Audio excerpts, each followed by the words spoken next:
नाशिक येथे काम करणारा शुभम भास्कर सदावर्ते हा कार्यक्रमासाठी देऊळगाव राजा येथे आला होता. पोहत असताना तो पाण्यात बुडाल्याची माहिती आहे. या घटनेनंतर वॉटर पार्क मधील सुरक्षेचा प्रश्न निर्माण झाला असून पोलीस पुढील तपास करत आहेत.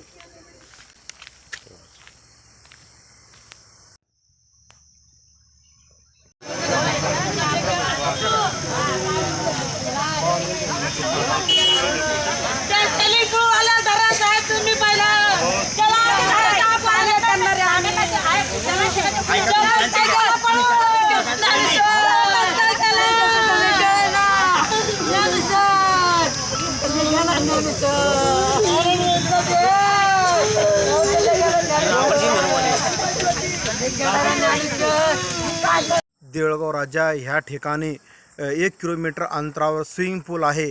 ह्या ठिकाणी कोणत्याही प्रकारच्या प्रोटेक्शन नसल्यामुळे एका युवकाचा या ठिकाणी मृत्यू झालेला आहे. स्विमिंग पूलच्या मालकाला फोन केल्यास उडाउडीचे उत्तर दिले. मी सध्या बिमार आहे, माझी BP वाढलेली आहे, मी दवाखान्यात आहे. ह्या ठिकाणाहून ते पसार झालेले आहे.